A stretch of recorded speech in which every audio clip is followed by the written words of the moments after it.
Hello again. Don't know if this is the finale for this game. I looked up the completion rate for it. I think it's like 5 to 6 hours. So either way, I think we're pretty close to being done. Not 100% yet, but let's um let's finish it.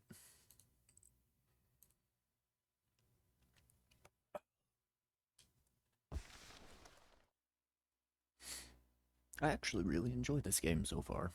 Every step taking him further away from everyone and everything he knew, and closer to destiny. Okay. To be continued in Beacon Pines, Pines Harder, Revenge Served Cold, Second Time's a Charm? Wait, that's it? This ends with a crummy cliffhanger just when it was getting good? I was even starting to like Iggy. No way. I refuse to be associated with some never ending parade of sequels. Let's go back and find something more definitive.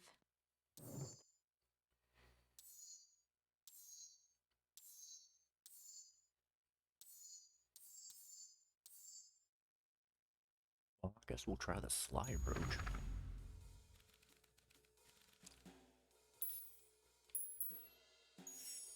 They'd run the classic good cop, sly cop interrogation.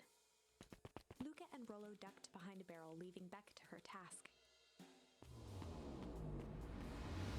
With a few crisp snaps, she roused Mr. Tolliver. What? What's going on here? You're that Moto girl. Please call me back. Sorry about all Mr. this. Tolliver looked down and shifted a bit, testing his restraints.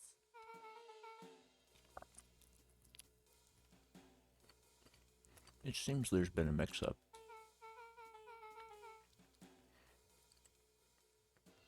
You see, I'm down here for the same reason you are. Juniper sent you. Beck caught herself before letting the surprise manifest on her face. She'd already gotten him to reveal his relation to Gran. This was gonna be easy. You know how Juniper is with her precautions. Operation Sparkplug has us all on edge. I guess she thought you needed some backup. But she sent a child. What better way to avoid prying eyes? Who would suspect a kid? I suppose that makes sense. Mr. Tolliver wriggled a bit in his restraints. Oh, I'm so sorry. Beck quickly removed the ropes. That had to be uncomfortable. A little, yeah. But you understand. We never know who to trust in this town. Mr. Tolliver rubbed the growing knot on his forehead. Very true. So it turns out we're both here Beck to twirled her hand, as if to prompt Mr. Tolliver to finish her thought. destroy the Beck evidence. shook her head and clicked her tongue. Yep, the old gal is nothing if not thorough. Mr. Tolliver let out an amused huff in agreement. She sure is. Can't blame her though. If anyone were to find out that we're going to destroy the sores, well, we both know how bad that might be. No one will know anything once I finish cleaning things up down Beck here. was on a roll now, playing Mr. Tolliver like a fiddle. You sure you can finish this up on your own? Juniper trusted me for a reason. You can leave the rest to me. Good.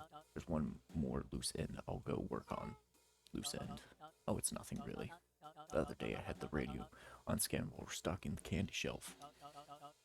When you know it, intercept an odd phrase in the Purdue Harvest transmission. Underground secrets. That's ominous. I think it might be a password, but Juniper dismissed it. Said it wasn't mission critical. What's the password for? We don't know. So we have a password and know where to put it? It's gotta mean something, right? You're thinking, should go probably work that out. I've got this under control. That's a relief. Between you and me, this basement gives me the willies. Heading for the stairs, Mr. Tolliver hesitated and turned to Beck with a puzzled look. She grinned and gave him a peppy wave. With a shrug, he continued up the stairs, whistling a jaunty tune. You guys catch that? Sure did. This whole time, Mr. Tolliver had a candy shelf, but all he ever sells us is apples. Beck blinked slowly in disappointment. The password, Rollo. Oh, sure, but once things are back to normal, I'll be having a word with Mr. Tolliver about that candy shelf. Fine, in the meantime, I've got an idea. She turned to the table and began tearing small scraps of paper. He said he heard a password on the radio. Any good spy transmission is never what it seems. Beck marked each scrap of paper and leaned back. We just need to find the hidden meaning. Okay. What's another word for underground? Buried, covered. Could it be a cover-up? Maybe it's one of those each letters is a number thingies. So U would be 21, N would be 14, D would be, it's an anagram. Then Creed's drugstore. Beck and Beck looked at Rollo with amazement. Rollo, that was incredible. What's either that or Crin's new drug store? Yeah, I think you were right the first time. How did you do that? What can I say? I love ciphers. Well, I guess we know where to go next.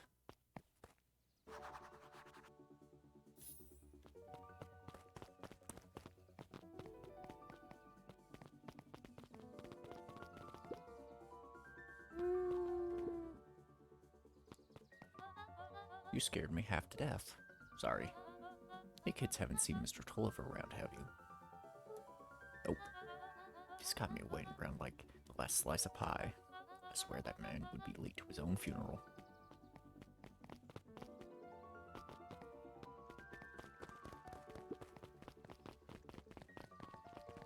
Who knows in this building, though? That's what I want to know. You're late, Augustus. Sorry, sister. Was caught up with work, you. Had a few more details to lock down for the festival. Oh, do you have to report? What is this insipid town festival really about? I think Gus looked around nervously. Mr. Kerr really does just want to do something good for the town. He's actually a pretty nice guy. You should spend some time with him. I'd pull strings installing you as mayor so that you could make friends. Your job is to help me figure out what Kerr and Perennial Harvest's true intentions are with this town. We have a responsibility. This is our father's town. Excuse me. This was our father's town. He's gone, Harris. He isn't coming back. Father left us with nothing but problems. Mr. Kerr came here and offered to help us. We accepted that help. We didn't agree to them turning Father's warehouse into a toxic dumping ground. It's just a temporary arrangement. The glow can be seen from our damned backyard. They're dumping their nasty little secrets on us. When this all inevitably goes wrong, who do you think will be blamed? Harris's cry hung in the air. We have a new choice to make now, sister. This town is going to change whether we like it or not. We're going to choose to be a part of that future. Be forgotten in the past. It's a shame. Father named you Augustus. We will always be a Gus. Good night, Harris. I'll see you at breakfast tomorrow. Damn. It's getting late, children.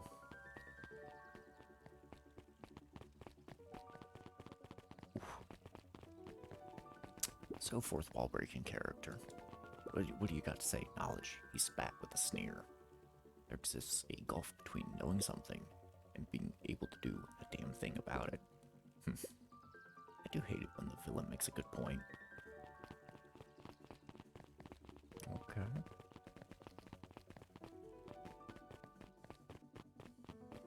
Hello, Solomon.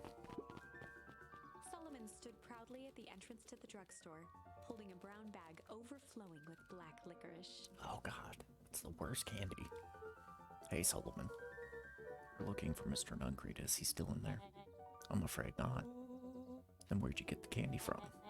You might say we have an arrangement. Solomon shoveled a surprising amount of licorice into his mouth. Sometimes it's the small pleasures in life, though we might not always have family to rely on.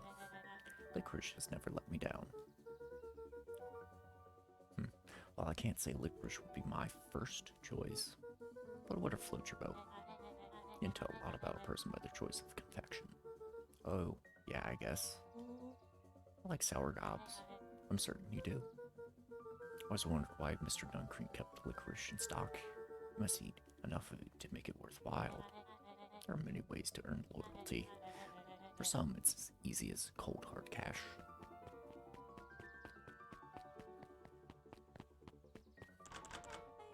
Oh, he's right. It's locked. There's got to be more clues. Okay, let's see.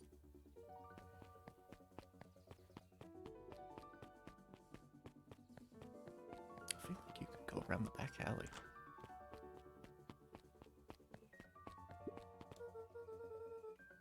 Have you ever seen anyone actually use this thing?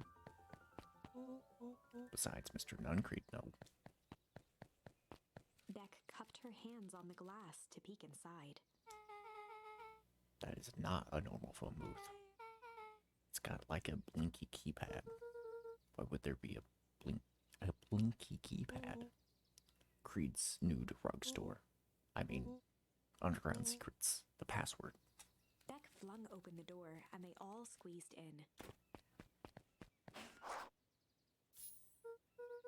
All right, let's see here. Luca cracked his knuckles and entered the letters into the keypad. Sounds like that did something. Great, now what? I guess we... The inside of the phone booth dropped loose from its shell. Without even the space to panic, they closed their eyes, held their breath, and accepted their fate. Suddenly, the chaotic descent slowed to an effortless landing. It was unclear where they ended up, but at least it was solid ground. The air was stagnant and smelled vaguely of chlorine. I knew it. I knew that there was a secret hub full of strange tubes under the phone booth. Of course I did. Didn't I say that? No. I definitely thought it. Luca, do you remember when I said how cool it would be if the trans-dimensional conduits from Hank Atomic's issue number 12 were real? Well, at one point or another, I've said that every technology ever discussed in Hank Atomic. That's why I'm such a good predictor. It looks like each of these has something written on them.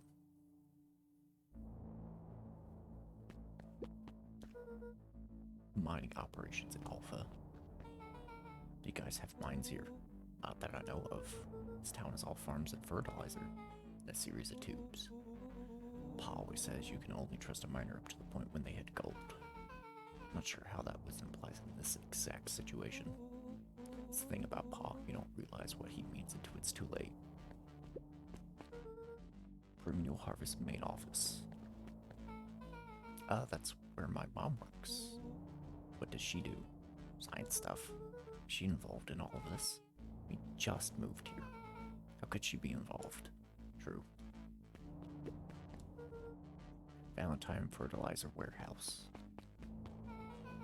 Isn't that where you almost got snatched? Yeah. Why would Perennial Harvest have a tube going to the old Valentine place? It's starting to feel like something big. This suit has a broken mask. So we have found our mystery warehouse creeper. We've at least found their hazmat suit.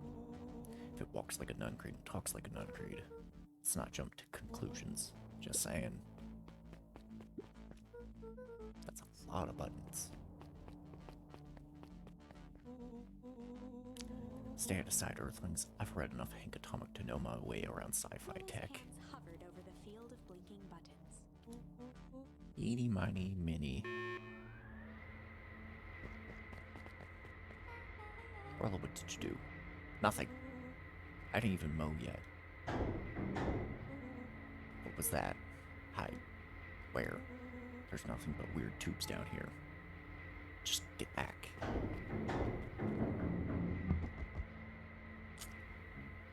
Shit. Shit. Shit. Awesome. You all need to come with me now. We aren't going anywhere with you, not until we get some answers. Mr. Underground Secrets. I told them it was an absurd password. They love anything that makes them feel clever. They who? That's no matter. We're gonna keep you hidden into after the festival. We want people to save your skins. We don't care about our skins. Hold on how I like my skin. This all stops now, Nuncreed. Joseph waited for a moment in silence. You sound just like him. Who? Wait. Walt. You don't get to talk about my dad. You know, your father and I were friends back before. He gestured toward the strange tubes. All of this. That's a lie. It's true. I used to bounce you on my knee. What happened? Same thing that always happens. Reality, complications, life. We were a team, Walt and I. An idealistic doctor and a bright-eyed pharmacist. Both hell-bent on helping folks. So you were his sidekick. No, we were partners. He helped the patients and I helped him. Yep, total sidekick. Nuncreed let out a growl of a sigh. Luca, I need you to know this. I need someone to know this. One day, Sharper Valentine comes to us. So he's got an opportunity. He found something he didn't quite understand. He was willing to pay us both handsomely to help him understand it. My dad said no. Your father and I both believed in helping people. The thing I could never get him to understand was, it's a lot easier to help others if you help yourself now and then. Classic sidekick into villain plotline. Walt loved being righteous almost more than he loved his family. He was wrong about one thing, though. When he begged me not to take Valentine's offer, he said, Joseph, if a person says yes one time to Sharper Valentine, he'll make sure to keep on saying yes to him to the day he's dead and gone. He shook his head wistfully. Sharper's long gone, but he's still got me saying yes. Sort of point to the sob story. Not really, no. Just an old man trying to delay what needs doing. Nuncreed took a menacing step towards the children. I tried to keep you safe. I tried to keep you and Juniper out of this, but you forced my hand. Luca began to laugh. What? You really don't know. My Grant isn't out of this. She's been scheming right under your nose, Juniper. Seems like she's planning on crashing the town's party. She's going to disrupt the festival. Why would she? The color drained from Nuncreed's face. How does she know? Apparently she knows a lot of things. What? Let's just say this isn't the only ground layer we've busted into today. And honestly, hers is way cooler. She's got maps, explosives, and bad intentions, big man. Nuncreed grabbed Luca by the shoulders. His eyes were frantic. You need to tell me what she's going to do right now. She doesn't understand what it is she's messing with. Tell me now she's in danger, boy. I don't know. She had a map with a mark on the fountain in town square. A fountain, but why would? A jolt of realization struck Mr. Nuncreed. She knows about the source. The heck is the source? If she tries to destroy the source, it could catalyze and... Dear God, she's going to freeze us all.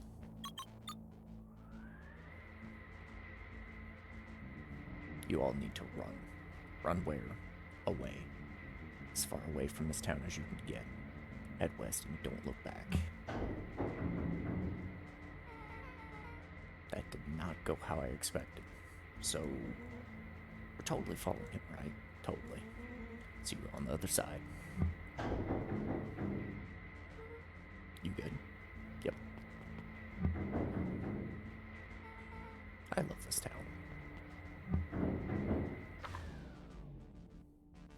Chapter 8. The Cold, Hard Truth. Beck leapt up, allowing the suction to yank her into the dark. Dimness eclipsed around her like the shutter of a camera as she seemed to cover great distance in mere moments. Her only points of reference were glints of upcoming turns, which approached with frightening speed, only to carom her gracefully along. She heard the tinny, distant echoes of Rollo's glee. Once she stopped fighting against it, the ride was impossibly smooth. Then, all of a sudden, as if minutes had passed in an instant, light blazed into view.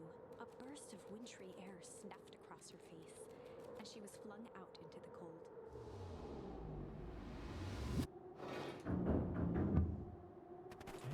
Interesting.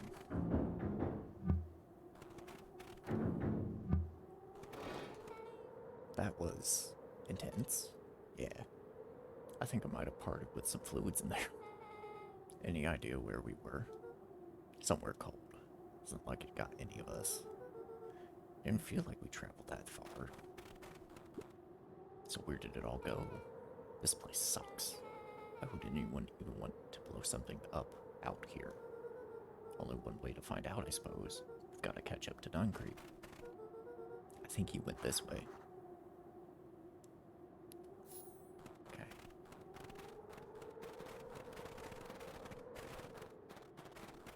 Yep. So this was a house. Okay. This looks familiar, yeah. Maybe we can clear off the snow. No time, Duncreep's getting away. I feel like that would be helpful if you did. Okay, this is starting to feel really familiar. I may not be the most well-versed in all things Beacon Pines, but this does look like some sort of frozen replica of town. Ah, got it. It's so obvious now. Mr. Duncreep is an alien. Rollo, stick with me here. His species can only live in sub-zero temperatures. Oh boy, here we go. The source is their base camp dimension, so naturally they keep it cold.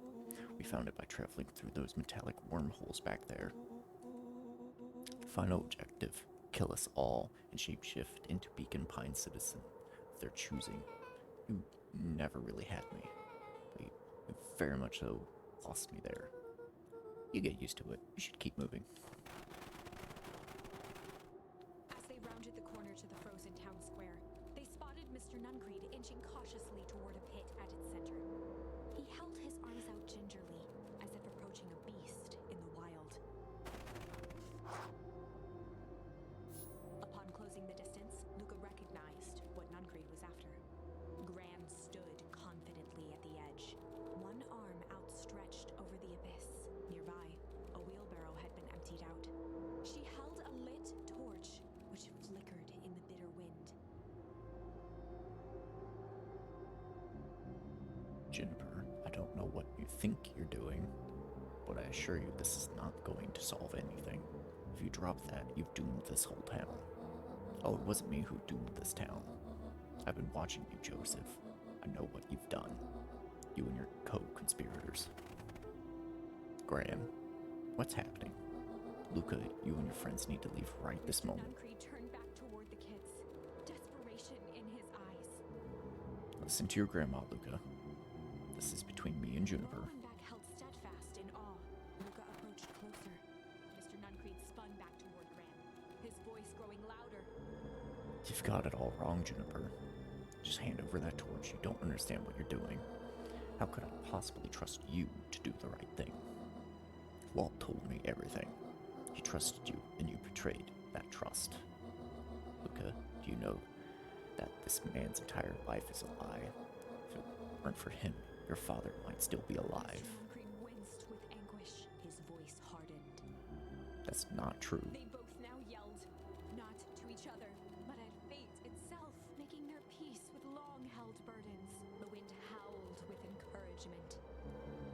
Walt was like a brother to me. We just had different ideas how to effect change. How very convenient that your way just happened to line your pockets. Now that's not fair. They menaced at each other, both catching their breath. The moment balanced on a knife's edge.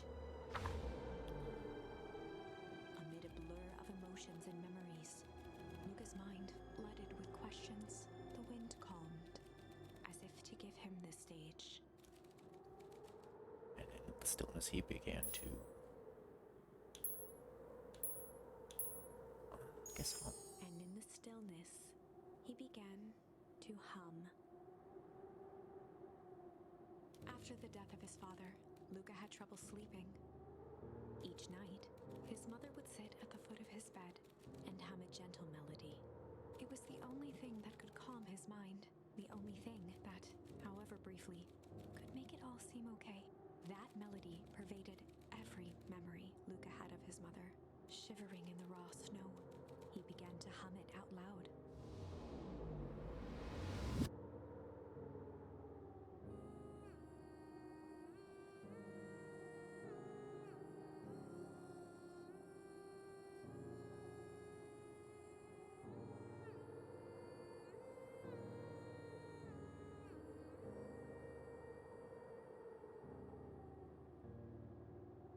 Gran lowered the torch, listening closely.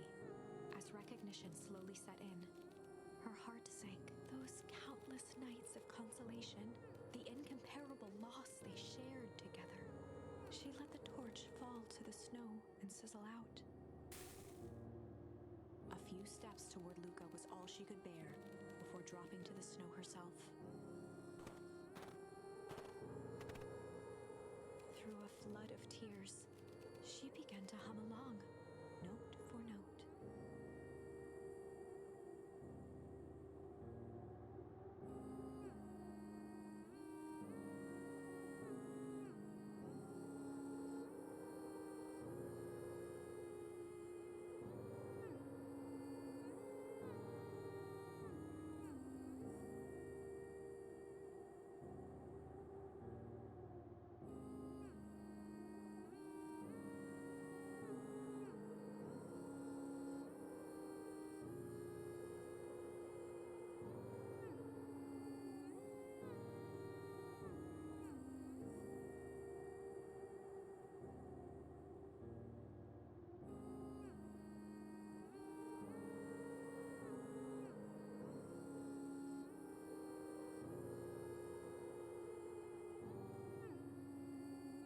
Luca lifted his head in astonishment.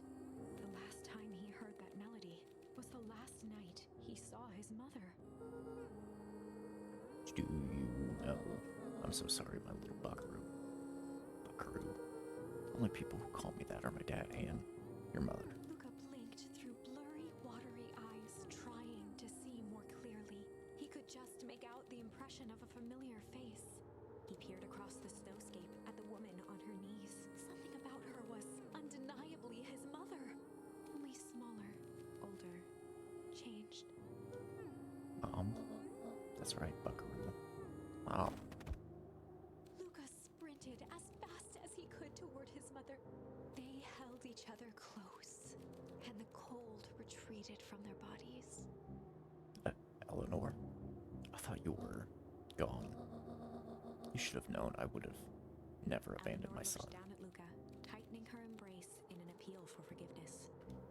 How? You're a smart man, Joseph. I thought you would have pieced it together by now. You were exposed.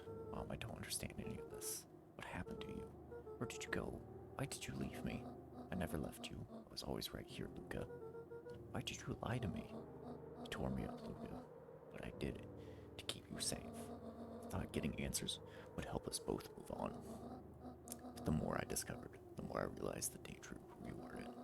Until perennial harvest was stopped, it was better if everyone thought I was gone. You could have trusted me. These are bad people, Luca. They won't stop until they get what they want. And they don't care who gets hurt in the process. But what do? We have to stop them. Joseph slumped into the cold, wet snow. They can't be stopped. This is too big. I tried to beat them at their own game. I'm done fighting fire with For fire. the first time in a long time, her voice felt like her own again. No more lies. I see now. There's a better way to stop perennial harvest. The cold hard Luca truth. gazed down at Nuncreed with pity. He looked small. Joseph stared into the snow, as if searching it for answers. Come on, everyone. We've got a party to crash.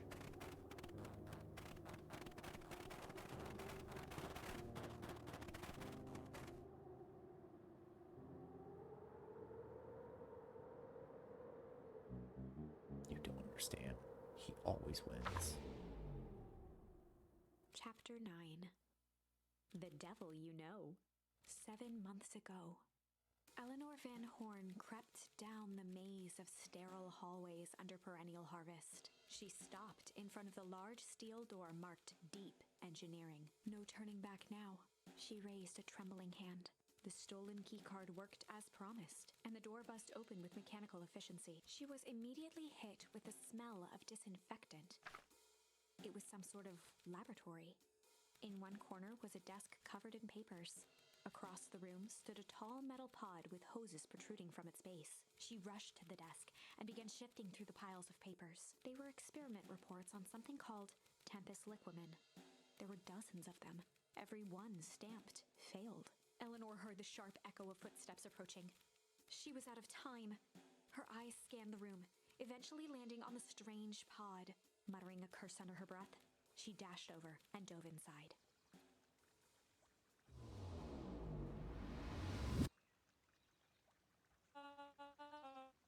And that is what change is all about.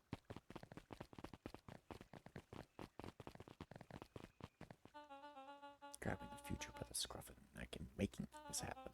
Change is a choice. I'm Tickle Pink. We will be all making the choice together. How great is that? This man is a liar. Excuse me, I will not. This town has a dangerous secret, and perennial harvest only exists to keep it hidden. Nonsense. They picked up the whole damn town and moved it right under our noses. You aren't making any sense, dear. Mr. Kerr addressed the crowd with a sarcastic tone. Imagine such a thing. It's absurd and just plain impossible. They promised they could fix the foul harvest. They told us they would clean this place up. We just had to leave town for a few days. But while they had us evacuated, Miss Hartford, I'm afraid I'm going to have to ask you to. You're afraid of a lot of things, aren't you? You sniveling little word. This is growing tiresome. A little help, please. Don't you all see this festival is a sham? An excuse to have the whole town gather in one place. They're planning something awful. I don't know what. But these people are wicked. Don't listen to her. She has absolutely no proof. I am the proof. I'm Eleanor Van Holt. Whispers filtered through the crowd. Well, aren't you just sneaky as the dickens? We all knew Valentine's fertilizer was too good to be true. And now this whole town is paying the price. Ladies and gentlemen, I'm so sorry about this disruption. My associates will take this obviously disturbed woman somewhere comfortable so that she can get the help she needs. She's not the one who's disturbed. You two-timing clown. You all know there's something wrong with this town. It was just easier to look the other way. The truth is.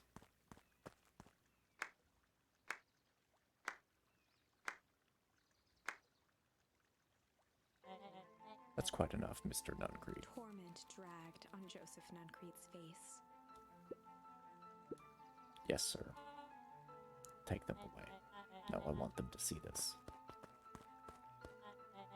Ah, the ever-tempestuous Eleanor Van Holt. You've been quite the thorn in my side, like a weed that's buried in where it doesn't belong. I must confess, you look dreadful. He paused for a moment, plucking a piece of fuzz from his sweater and discarding it to the ground. Consider yourself in a rare company. You've managed to pull one over on me. It won't happen again. I knew you had some sort of plan to disrupt our little party. But alas, I expected something a bit more impressive than incoherent rambling. No matter, your failures are yours to bear. Mr. Kerr. Yes, sir. It's a shame it was cut short, but I thank you for your rousing oratory. I don't know. I will take it from here. Yes, sir. Of course, sir. You've done quality work for me, William. You will look forward to the agreements we agreed upon. Kerr gave a bow of deference. Founder, you are most gracious. Gasps rippled through the crowd. Thankfully, we can dispense with the formalities from here on out. Solomon pulled a glass vial from his pocket. In one smooth motion, he downed its contents. A triumphant smile grew across Solomon's lips. You can all call me Sharper Valentine. His body and face began to contort and expand as he disappeared into a belching green mist.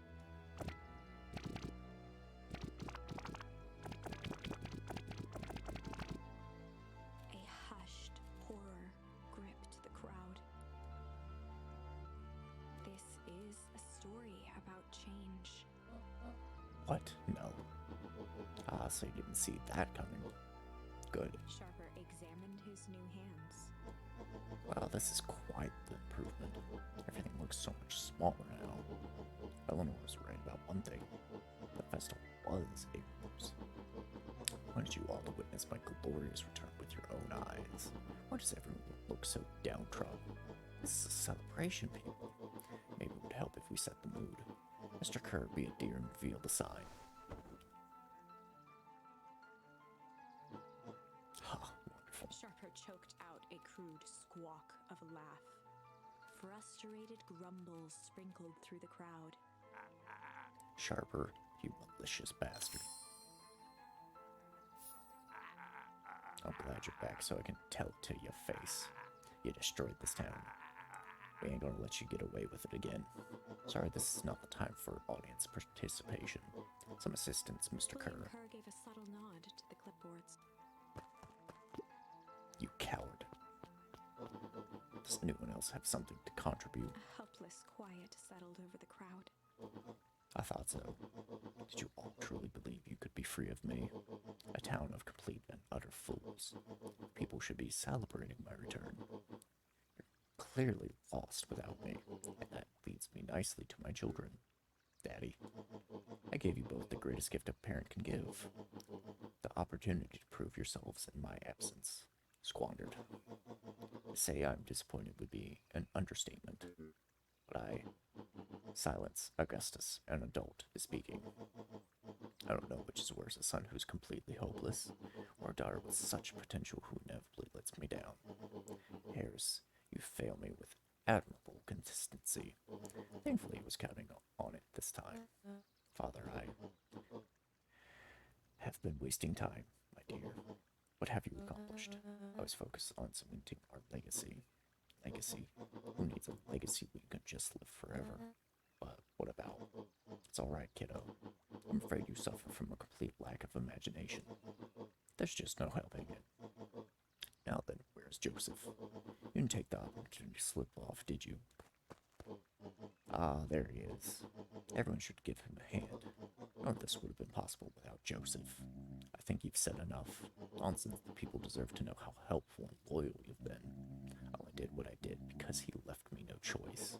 You always had a choice, Joseph. You were simply too weak to take it. No matter, cheer up. You're about to be rich beyond your wildest dreams. You should follow Mr. Kerr's example. When I found him, he was in a sorrier state than any of you. An aging actor, desperate to recapture his youth. He played this part, and soon he'll be able to play the leading man again. Forever, in fact, if he remains loyal. That goes for all of you. Well, those who haven't already further away my goodwill. Beacon Pines is mine again, and I'm willing to share its spoils in exchange for absolute loyalty. Are you saying William Kerr was never in charge of perennial harvest? Ha! You think that puffed up blatherskite could have accomplished all of this? Dawn, I suppose it's time for your big exclusive. Sharper addressed the crowd with indignant pride. He'd planned this moment for so long that now, at the deed's fruition, it almost felt frivolous. You see, I needed a figurehead to hold things down while I orchestrated my return. Someone to misdirect, lie, bilk this town for a spell. So I invented William Kerr. Take your bow. You've earned it. Mr. Kerr flourished a preposterously elaborate bow. Patrick C. Montesquieu, thespian extraordinaire at your service. Founder, I just want to thank you again for this opportunity. It truly was the role of a lifetime. Wait, so this Bill Kerr was a patsy the whole time? Now that your secret's out in the open, let's stop this town from rising up against you. Oh, that's the delicious part. Fear. Thanks to our clipboards, I know what each and every person in this town fears most. And I will make those fears manifest for anyone who steps out of line. That's pretty lame. The choice is simple. I'm not afraid of you. Ha, the young hero. I've kept a keen eye on you, boy. You and your friends made a habit of disrupting my plans. What a pity. If things would have gone a bit differently, you might have had your moment of triumph. But that's fate for you. You can't do this. Oh, but I can. I have won. Never underestimate what a great man can do given time. And now time is my plaything. Perhaps the most most expensive thing I've ever bought. Well worth it. Ha. Sharper coughed up one final laugh and cracked his knuckles. Enough chit-chat. Let's get to work, shall we?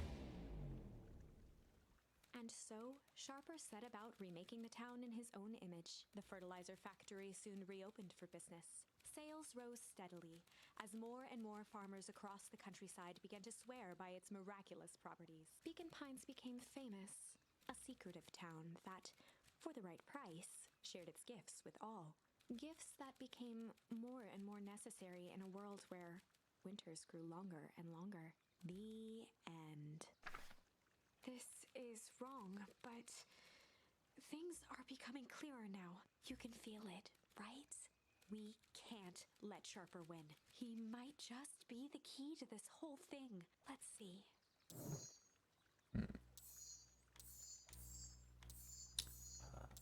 Very good. So we got that branch. Weep.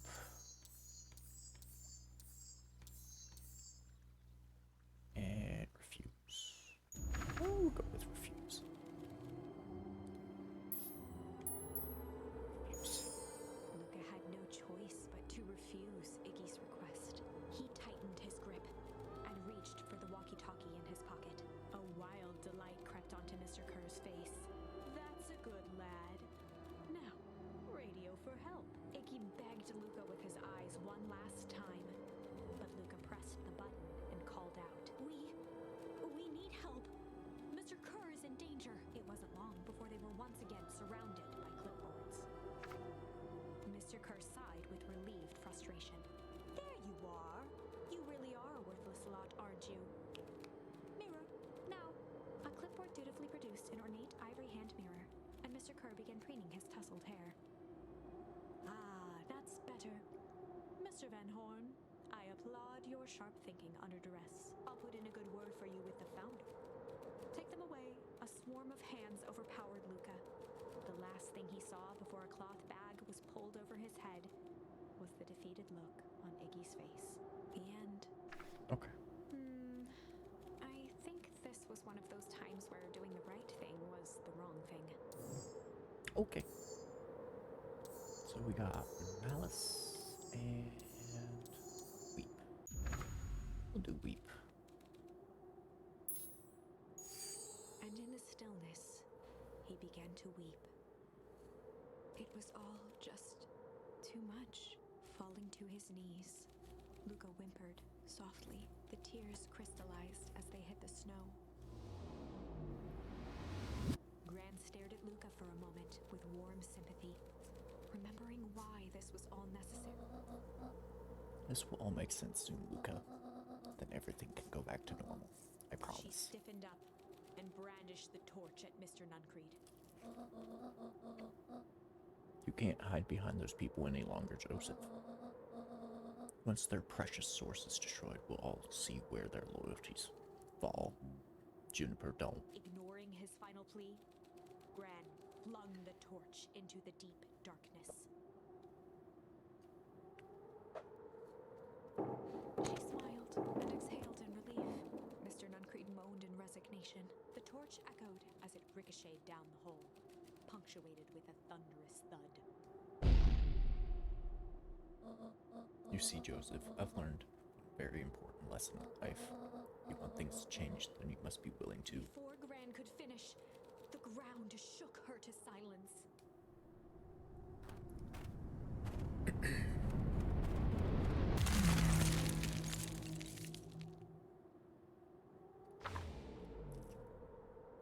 Gran only had time to spin around and run to Luca. Her attempt to shield him, an honorable but trifling act. Unflinching love, pitted against an unthinking horror, there was no contest. Her warm embrace froze in an instant. That is where they remain, fixed in place, forever. And so, our story ends on this melancholy scene. In a town brought low by its secrets, sits the frozen statues of a misguided band of meddlers. The end. Well, that was dire. On the bright side, we finally figured out where all the ice is coming from. Now, we just need to find a way to deal with a mystic, unfathomable force of nature. Only one branch.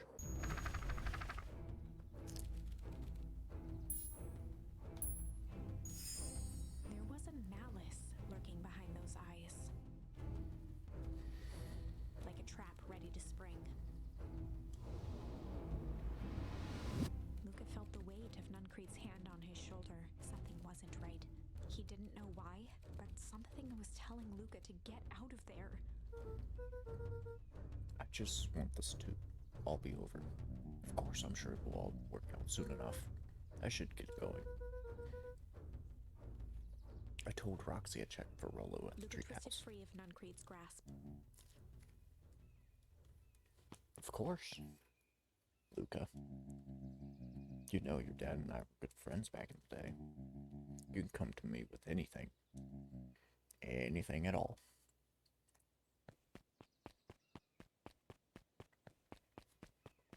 No. No, I couldn't.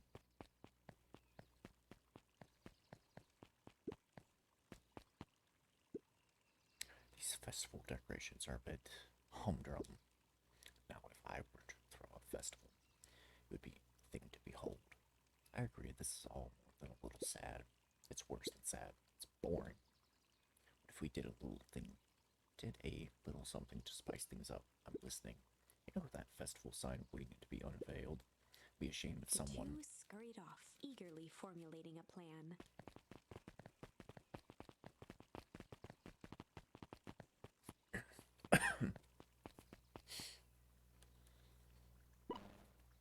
Identify yourself, please.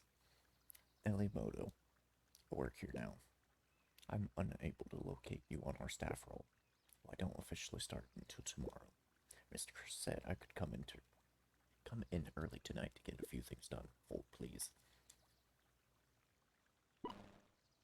Clearance authorized. Thank you. Our harvest awaits.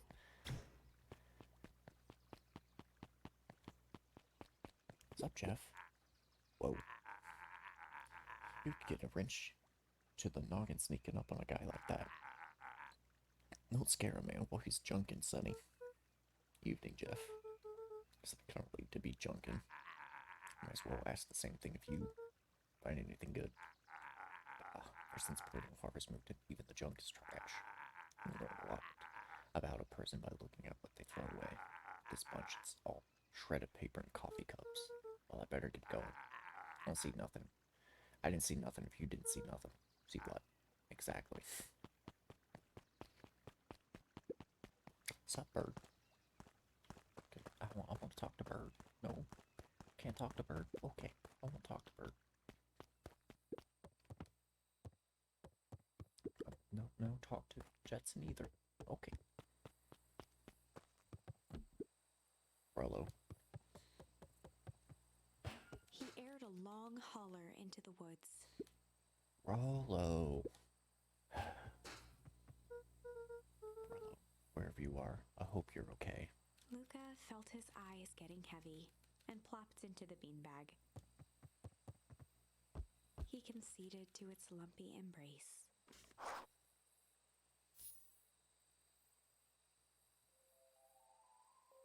Once again, Luca found himself in a vast black expanse. This time, he knew exactly where to go. He took a single confident step forward. The world flickered and pulsed.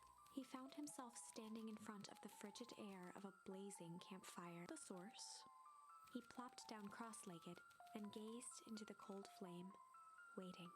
Soon enough, the fire began to die out, popping sporadically, until all that was left was a single ember. Luca stood up and dusted himself off. He plucked the glowing ember from the cold ash, examined it, and slid it into his pocket, a keepsake. The voice of his father spoke behind him. "You made me proud, Buckaroo." Luca turned to face him. "Dad, what is this place?" A warm grin grew across his father's face.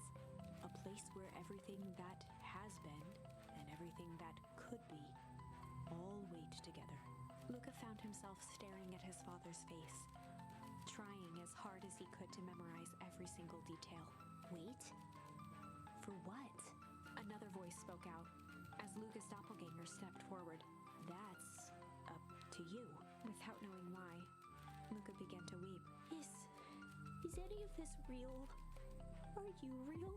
Luca's father bent down to smudge away a tear. Of course. I'm as real as the part of you that misses me. Luca turned to look at the older version of himself. And you? The doppelganger choked back tears. I'm as real as the part of you that's angry he's gone. Does that make sense? Through his tears, Luca laughed.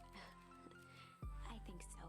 His father pulled him in for an embrace. Time to go, buckaroo. Luca was startled from his dream by a banging on the floor. In there. A commanding voice rumbled from below. Just as Luca sprang to lock the entry hatch, the door knocked. Chapter 5. Dangers big and small. Luca stumbled back. He heard the rope ladder creak under significant weight. Keeping his eyes fixed on the hatch, he inched backward to the balcony. As his hand grasped the door handle, Luca froze. A large figure clumsily wriggled up through the hole. Stop right there. Or I'll... Sheesh, I know it's dark and all, but I figured you'd recognize me. Who are you? The large figure cocked its head inquisitively. Stop now or I'll clobber you with a baseball bat. Whoa, whoa, whoa, whoa, take it easy. Luca, you need to get your eyes checked. It's me, Rollo. Nice try, but I know you aren't Rollo. You're like one of his random uncles or something. Where is he? Aha, uncle. Luca, quit messing around. It's me. If it's really you, prove it. Flamin' chicken coop, Luca. Luca's jaw dropped. He peered more closely at the man standing in front of him. Something about him was undeniably Rollo, only bigger, older, changed. How? What happened to you? When I was running away, I ran into more people in those yellow suits. They grabbed me and dragged me away. But where did they take you? I don't know. They threw a bag over my head. It was cold and smelled like a swimming pool. I think it was an underground lab or something. They made my hands all big. Look. Rollo proudly presented his hands to Luca. Pretty sweet, right? I mean, it wouldn't be my first pick for a superpower. But beggars can't be choosers. Rollo, it wasn't just your hands. My feet, too. Dang, Pa just made me new shoes. Wait, Luca, why are you so small? Luca moved to the side and pointed Rollo to his reflection in the balcony window. What the? His hands shot up to his face. Holy Toledo. Rollo, what did they do to you? They made me drink some sort of green crud. Ew. Actually, it wasn't too bad. It kind of tasted like licorice. Ah, okay. Interesting. I passed out and woke up like this. And then I sort of smashed open my cage and escaped. Whoa, you smashed open a cage? Kinda. At least I think I did. It's all a bit of a blur. They had you in a cage. Who are these people? I don't know who did this to you, but we're gonna fix it. Fix it. This is awesome. Well, I'm just glad you're safe now. Luca, you don't need to worry about me. Sure, I got snatched, but look at it this way. I got snatched. I know where snatched people go. We may finally have a lead on what happened to your family. Maybe you're right. This all seems dangerous. Danger. Ha. Rollo shadowboxed a few jabs. I'll take them all on. Hey, fellas. What's up? With a yelp, Rollo dove behind Luca. Ah. Stranger, I guess. Did I come at a bad time? Who the heck are you? This is Spec. Sorry, something truly bizarre just happened and I need help. I don't know where else to go. So you're just gonna hang out with your large adult friend? No, this is my buddy Rollo. This is your missing friend. One and the same. He seems a little old. I'll have you know this is a recent development. The heck does that mean? Oh, I'm sorry, you're the one who just showed up out of nowhere. So we'll be asking the questions here. That's fair. How did you find us? Your silly little treehouse. I think you mean our silly little mission control. Hate to break it to you, but your secret path isn't so secret. I could hear your racket from a mile away. See, Luca, this is why we need to improve security around here. Not now, Rollo. Beck, you said something bizarre happened. Yeah, but She shot a nervous glance at Rollo. anything you can say around me, you can say around Rollo. It's been a weird day all around, hasn't it? Yep. Beck's eyes narrowed. Okay, so it all started when I made it back home. My first order of business was to try to salvage my hair, so I dyed it with some stuff from the chemistry set my mom gave me. Okay, I just need to play it cool. I hope no one notices. Notice what? Oh, nothing, I was just... Come over here, let me have a look. Oh, honey, what the world did you do to your hair? I just kind of felt like a change. It's going to take forever to grow out. You're the one who said that change was a good thing, right? I was talking about your mother's new job. I was talking about us moving. Well, I guess I just took your lesson to heart. Ilona tried to put on a smile. Before I forget, I came up here to tell you that Nellie had to go into work tonight. Her and Mr. Kerr decided it would be good for her to get something done before tomorrow. The Kerr guy seems like a grade A creep. Beck. He is. Him and his weird cult personality. I'm not going to ruin this job for Nellie. It means too much to her. I know exactly how much it means to her. It means enough to her. Exile her daughter to this podunk town. This place sucks. People are weird. You just don't know them yet. It's always cold. We're in the mountains. You'll get used to it. I can't even pick up a single decent station on the radio. It's all banjo music and farm reports. You know, I grew up in a town not that different from this one. Is that why you're better at talking to plants than people? You little shit. Okay. So this is what we're gonna do. First of all, you're grounded. What? I'll have Nellie come and see what we can do about fixing your hair. You need to look presentable for the festival. But I'm another peep. She sighed, and after a moment, looked down at Beck sympathetically. I know moving is hard, honey. That doesn't mean you have to make yourself miserable all the time. People seem to have that covered for me. Oh, and if you decided to rebel by dyeing your hair She more, flashed a sly grin and tousled Beck's hair. I'll shave it off for you. Think of how rebellious you look then. Very funny. Thank you. Good night, sweetie. Good night, Mom. Wait. First of all, this town does not suck. Second, you need help because you got grounded. No. I'm sorry you got in trouble. It's my fault your hair got screwed up in the first place. Don't worry about it. I actually kind of like this look. Great. Can we go back to the story now? Next part is the important bit. I have this radio I grew with my mom and I was too angry to sleep. So I tried to dial in something worth listening to.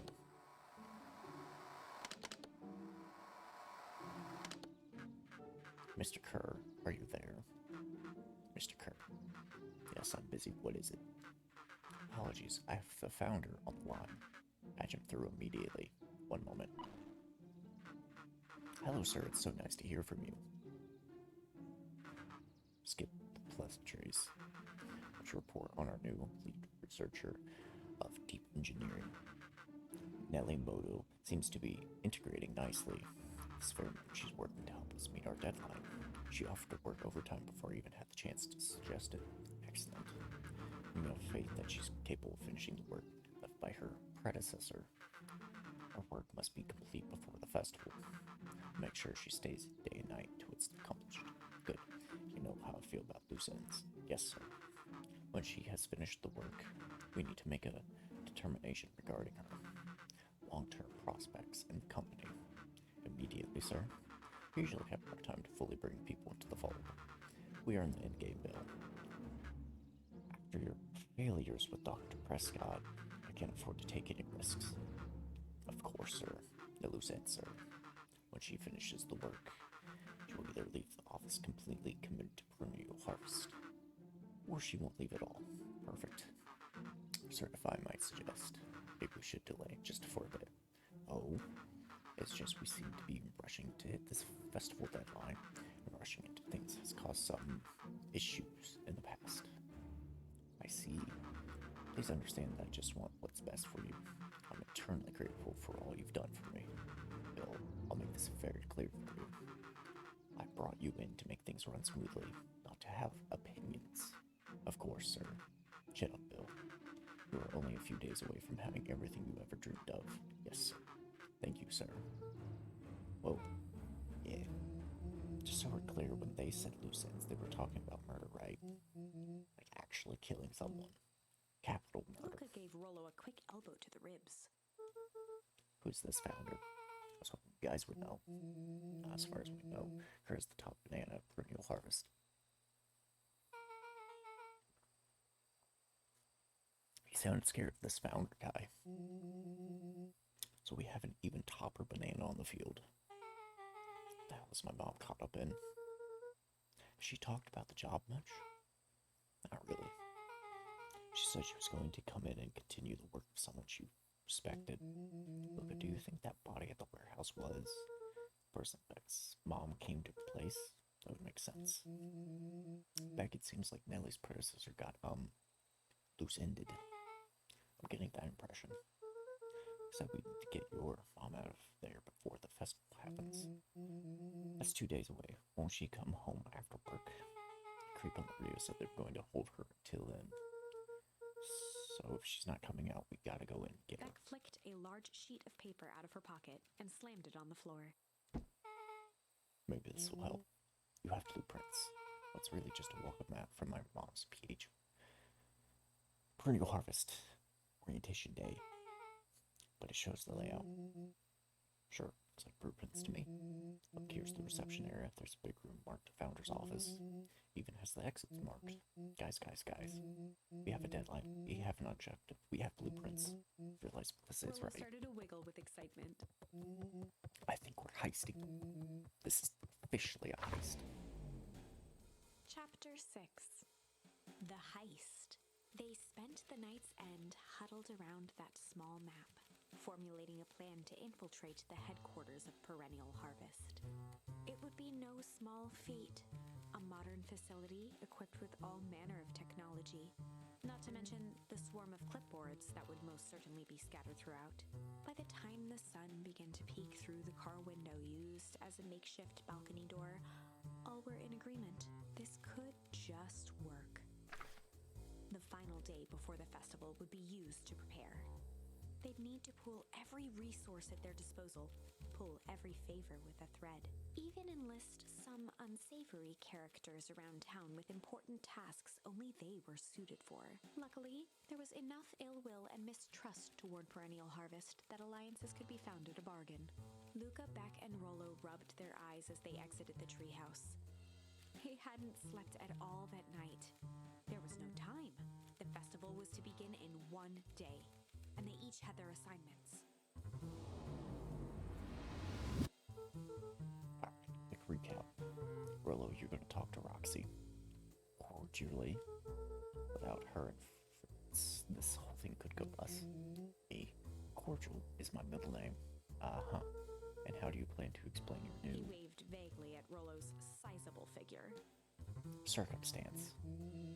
She'll be so happy I'm alive she won't even Beck notice. snorted an involuntary giggle. And Beck, sure, Lona, Lona just won't shoot this whole thing down when she hears it. She'll listen. Once she understands the danger Nellie is in, the danger we're all in, the plan will make sense. Okay, that leaves me with Jeff and Iggy. Are you going to persuade them? I'll think of They something. each looked at each other with sleepy confidence and nodded. Well, Godspeed.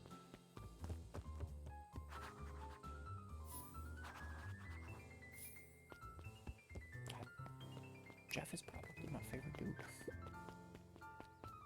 I love that homeless guy. He's great.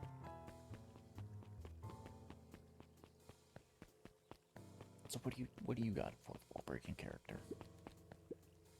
Undaunted, he shook his head. Over. No. Endings are merely a state of mind. This doesn't end until I give up. Wow. I admire the conviction. Can he really pull through?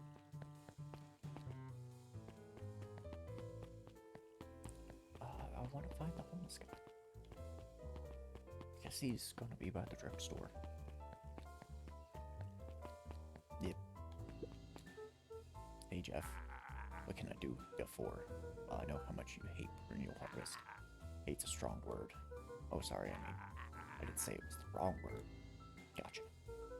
So we're gonna break into their headquarters, and I thought you might be able to help. Jeff wheezed out a long snicker. You see, I knew you kids were alright. Great, so you'll The help. joy in Jeff's face drained instantly. Not a chance. Give me one reason I should risk my hide eating, and I'll be eating you Looking rascals. into the sullen eyes of his would-be accomplice, Luca blurted out the first word that came to mind.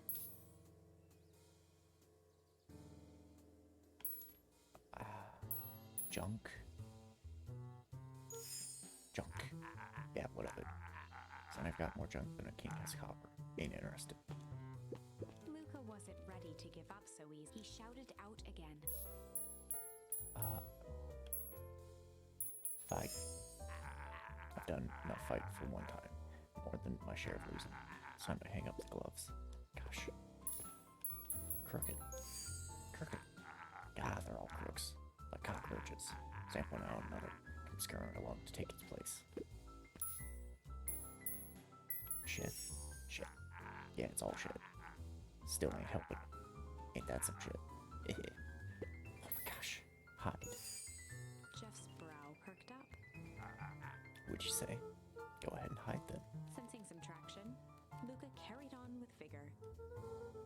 Let a bunch of kids do what needs to be done. We're not afraid. Jeff's scowl faded with a sigh. Say what you will about Jeff, and they do.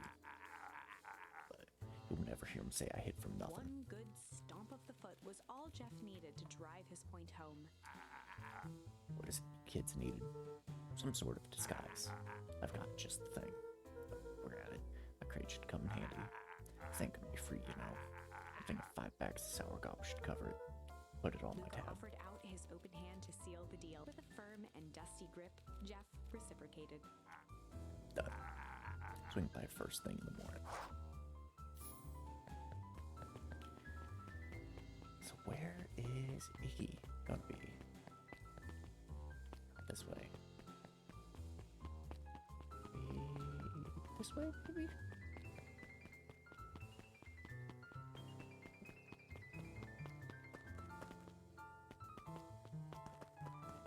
Maybe? This way? No. They might be in Weepwood still. I think they might be in Weepwood.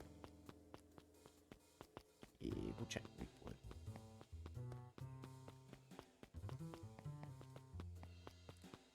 Alright. About the only other place we could go.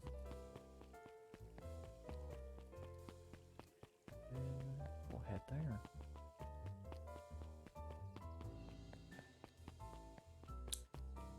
Duncreech, you are an absolute bastard. Yeah, there you are. Hey Tish, look who it is. Look, are you here to try to tickle us to death again? Look, just hear me out. Iggy raised an eyebrow suspiciously. We're listening. Iggy, I know we've both been giant bags of shit to each other. Iggy gave a reluctant shrug. You're not wrong. But lately, life has been kinda hard, you know. Hard. Well, life's always hard. Get over it. We ain't interested. Okay. Luca knew they'd need Iggy. He tried again. Shit. Iggy gave a reluctant. Strange, Iggy you know. considered the point. Things have been weird around here. So I'm offering a truce and asking for your help. Or, yes, say we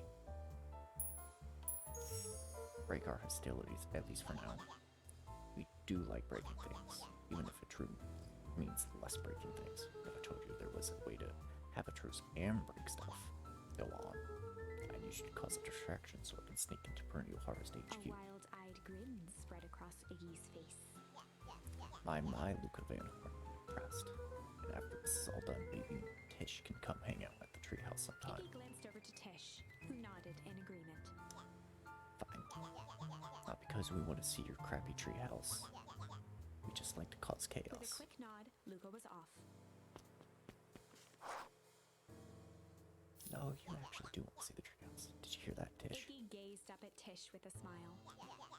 He invited us to hang out at the A single treehouse. tear ran down Tish's cheek. I never expected this day to come. How wonderful. You said something more than yup. Chapter 7. Into the Hive. A good heist requires preparation, and thorough preparation takes time, something they had precious little of. So far, everything was in order. Jeff, Iggy, and Tish all agreed to do their part. Beck radioed Luca that night with a simple and covert message.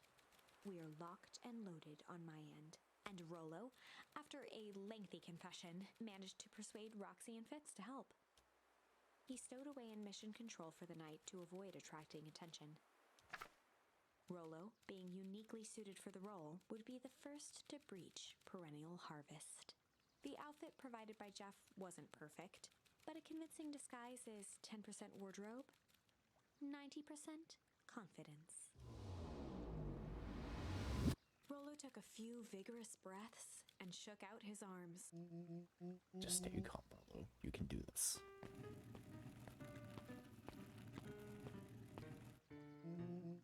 Got your delivery here. A delivery? I don't have anything in my notes about a delivery. One moment.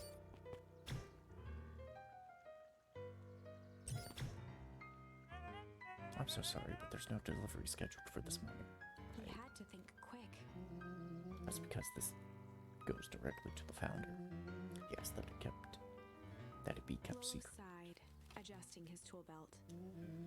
You know how the founder can be. I suppose we can leave this one off the records.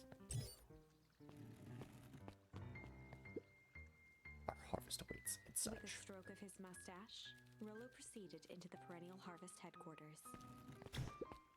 Our harvest awaits. Package here for the founder. Oh, I didn't hear anything about. Yeah, this is a need to know kind of thing. I'll just He check. stammered and flipped through the pages of his clipboard. This goes directly to the founder. I don't have time to fill you in. Oh, I see. If you could just complete this Rollo form. interrupted with urgency in his voice. Every time with the forms. Look, if you want to explain to the founder why I'm late, well, it's your funeral. I'm sorry. What did you say your name was again? Rollo panicked. Our harvest awaits. Sir, that's a restricted area. Excuse me, sir. Our harvest awaits. Ready to light this candle, Tish? Yep. Suck on this perennial ham fist.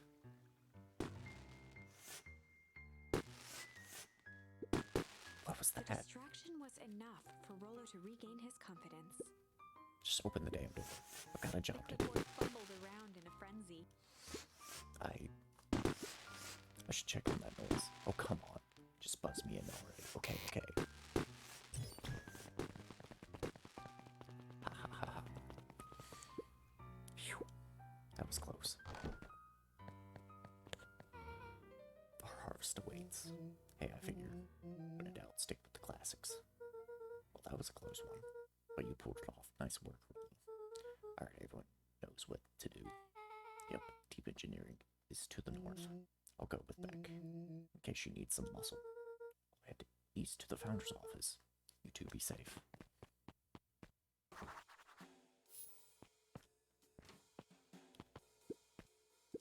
That's odd. There's not even cups for the water. That is odd.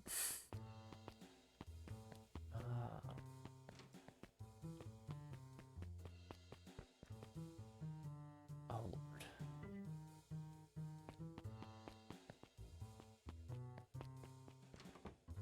Oh, no.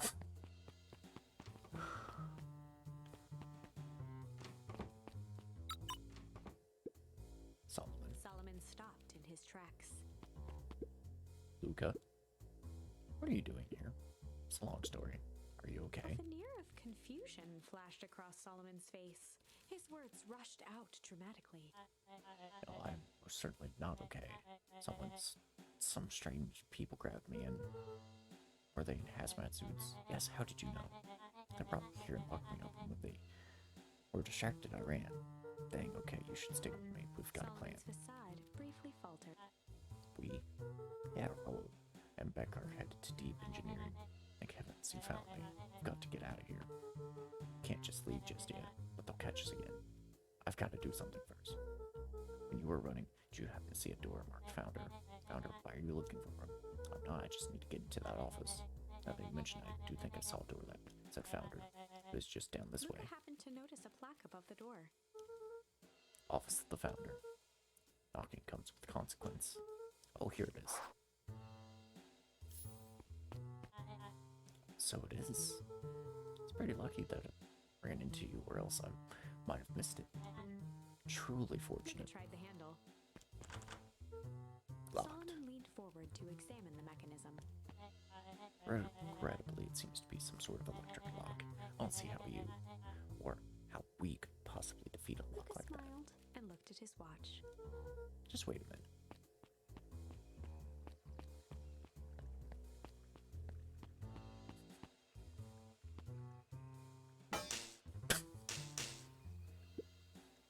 I don't know what sort of funny business you're up to, but I like it. She mimed a quick hat tip and ambled off with a whistle.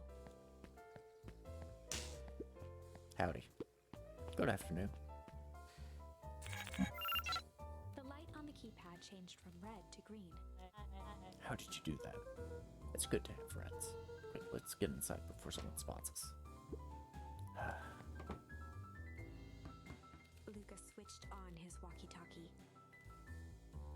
Oh, the nice subtle detail on that family portrait with the darts hitting his son is great. Lucas switched on his walkie-talkie. Rollo amid. As expected, there's a control panel. Great timing. We're stuck in a locked door marked 24601. Need you to get us through. What if someone catches us? We should get out of here. I'm not leaving my friend Solomon. On the computer screen, a green cursor blinked in a password field. Surely you don't have a way to get around the password. Luca pecked out his best guess. Underground secrets.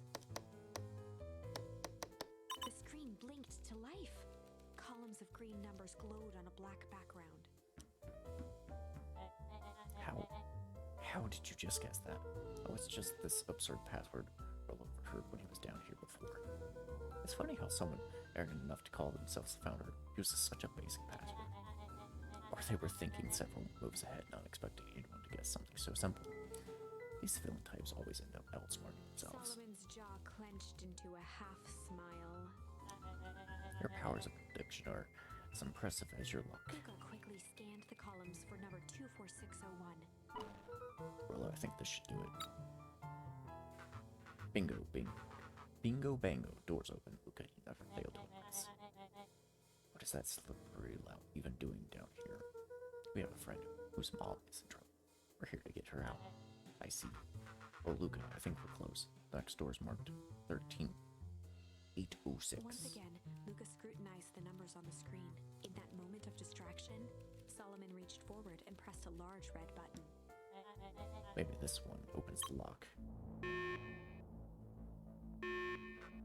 Crap, we've got company. Luca, must go faster. One sec, I can't think with all that He noise. saved the screen with his finger. Here it is. Go, go. Curse these fumbling hands. My apologies, Luca. Don't beat yourself up. I know you were just trying to help. No. He knew exactly what he was doing.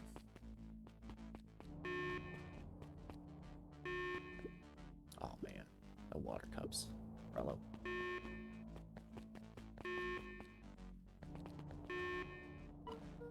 Rollo, are you okay? Rollo, come in. Mr. Kerr approached with a sneer and spoke into his walkie-talkie. You can turn off their alarms. They're With trapped. self-satisfaction, he called into the hallway. That, my dears, is a dead end. Nowhere to run. Rollo, where are you? Are you okay? Yeah, I think we lost him. Making our way back to Nellie's office. Okay, you two rabble-rousers are coming with us. Nope. Make a break for it. That little shit just kicked me. Don't just stand there after them. Okay, I think that worked. Roxy and Fitz have them on a wild goose chase. I'm having trouble following what just happened. Like I said, it's good to have friends. How long do you think Roxy can distract him? How long can Roxy keep someone so pissed they can't see straight? Let's just say we've got time. Entering Nellie's office now. Mom? Oh, honey, what'd you do to your hair? I thought you'd be happy. I finally used the young chemist lab kit. Yeah, you sure have a knack for making me incredibly proud in the most frustrating ways. We need to get you out of here. Who's your adult friend? Oh, I'm not an adult. Ever heard of a growth spurt? I had more of a growth spew.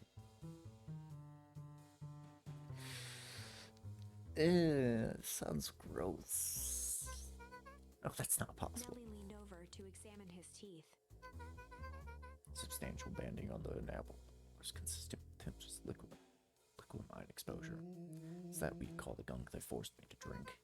You drank it? Oh no. They told me it was only being tested on plants. Go back, sweetie. I promise I didn't know. Mom, what the hell is going on at this place? I was brought here to work on the discovery of a lifetime. A novel chemical compound was discovered under Beacon Pines in the wellspring they called the source. They named it Tempus Liquamine. It pulls energies from its surroundings in order to fundamentally alter matter's relationship to time. It was the secret to Valentine's fertilizer. They harvest the source and infuse small amounts of Tempus Liquamine into the product. I was thinking about that earlier, that's what they were doing. Like before I started streaming. It worked wonders, drastically accelerating plant growth.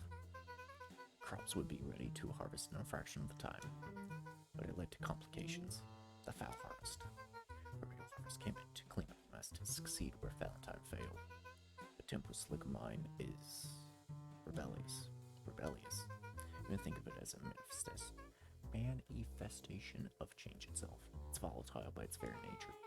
So the more you try to force it to do a specific thing, the more it resists. Yes, I can relate to that. I was to finish the work of my predecessor, Dr. Prescott, harnessing Tempus Liquamine to reliably manipulate an organism's age. Just imagine how many people we could feed. Mr. Kerr was very insistent that we achieve a successful result before today's festival, but you didn't, Nellie right? sighed. You know how much I love a good puzzle. I poured myself into the problem. It wasn't long until I discovered oddities in Dr. Prescott's notes. Oddities. They contained obvious errors, mistakes that someone of his reputation would never make. So I fixed them, and now I get to replace my entire wardrobe. Literally, I really am truly sorry. Those clothes were all hand-me-downs anyway. Sounds like Dr. Prescott figured out, got cold feet, and intentionally sabotaged his own work. I had considered that possibility, sent a letter asking him to clarify his thinking. Dr. Prescott is dead. Kerr had him killed. What? We're currently talking about it on the radio. That's why we gotta get you out of here. Like now. Wait, the vial. I finally solved the chemical equation, allowing direct control of aging. Mr. Kerr picked it up just before you came. For a reason we gotta hightail it. Luca, got Dr. Moto heading your way. Roger that, be careful. Alright, everything's on track. And what is your plan for escape? We'll go over everything when they get here. In the meantime, maybe we can dig up some more info. That's 80 proof whiskey. A hard drink for a hard man. Wow, even his alcohol is arrogant. Solomon muttered inaudibly. I should just smother you right now. What's that? I said I shouldn't bother you right now. Don't be silly. You're no bother at all. Luca tugged on each of the cabinets. Dang, this must be the good stuff. They're all locked. Perhaps he's not as careless as you suspected.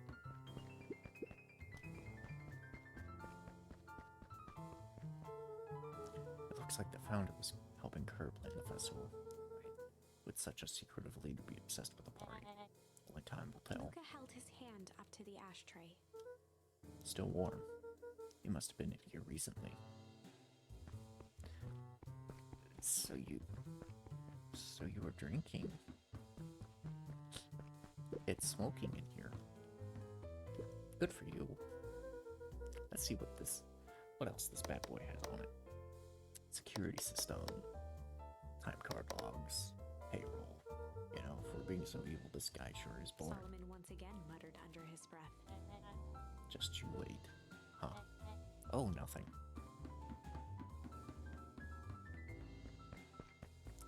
Anything else in here? I'm really sorry you got dragged into this mess, Solomon. Even worried about me. Well, I feel bad either way. We're gonna get you out of here. With a subtle, Get you out of this quivering lip, promise. a smile crawled across Solomon's face. They heard the trampling of frantic footsteps from the hallway.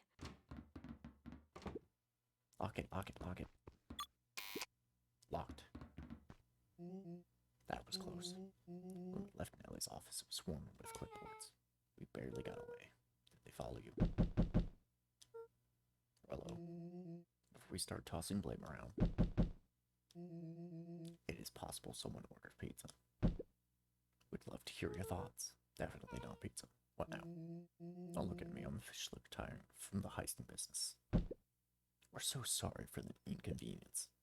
Just have a few quick questions. Just let me think. Can someone watch the door? Of course. Everyone else, huddle up. Oops. I think this little caper has gone on long enough. Solomon, no. Hush now, child. The adults are speaking. Dr. Moto, a brief reintroduction is in order. We've never met in person, but we have corresponded. You see, it was I who hired you. Solomon, the pathetic orphan child. Powerful and enigmatic founder. Sharper, the fallen progenitor, created this town. Bring your harvest, Valentine fertilizer. All connected by a single thread. Yours truly. But that's... Her eyes searched the floor in thought. Solomon watched eagerly, waiting for the flicker of epiphany. With a sickened look, she peered into his soul. Ah, yes, now you've got it. To slip mud, you discovered how to reverse the process. Solomon clapped with genuine delight. Very good, Dr. Moto. Very good.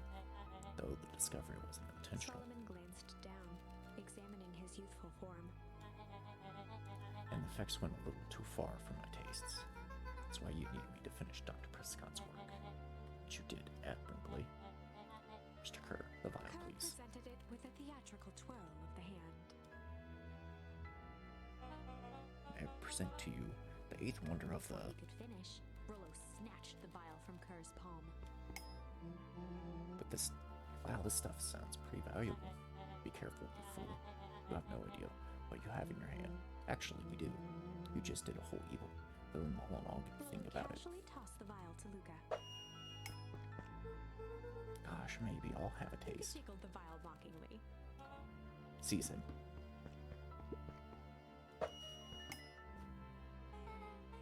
Move another inch and I She smash held it. it tightly behind her back. Solomon sighed, speaking in crisp, measured syllables. You have a plan. I'll smash it, I swear. Fine, risk killing us all. Or if you're lucky, nothing happens, then what? We capture you and grant you much less leniency. He pursed his lips with feigned sincerity. But I give you my word, you hand it over now. None of you will be harmed. Deep uncertainty washed over Beck. You're a smart girl, Beck. But there's no shame in being outwitted by someone smarter than you. But no, there is only one way this ends. She looked to Nellie shakily. With a dispirited nod, Nellie sighed in defeat. Beck slowly approached Solomon. That's a good girl. Beck, don't do it. You can't trust that Dirk. I'm sorry, he's With right. apprehension, Beck concealed. Solomon pocketed the vial and brushed off his shoulder with a sharp flick. Mr. Kerr, You have allowed yourself to be humiliated by a group of children. Walk to my office tomorrow for a performance The review. blood drained from Kerr's face. Of course, sir. But first, you have a speech to make. Try out there and give me the introduction I deserve. And don't forget to smile. Yes, sir. And to think all of this is thanks to the efforts of Mr. Van Horn. I don't understand how is this all because of me.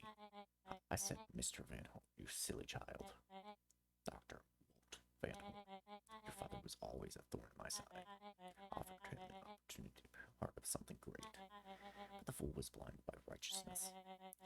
He even broke into my laboratory in an attempt to sabotage my work. Solomon shook his head with gratification.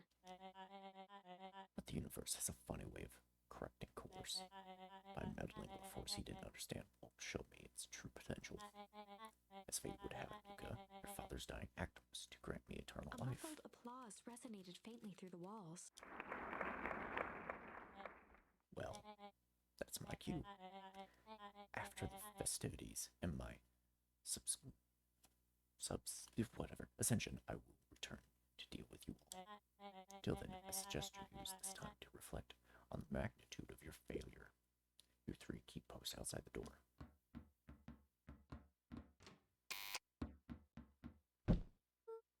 Well, crap. Nellie was staring at the floor, deep in thought.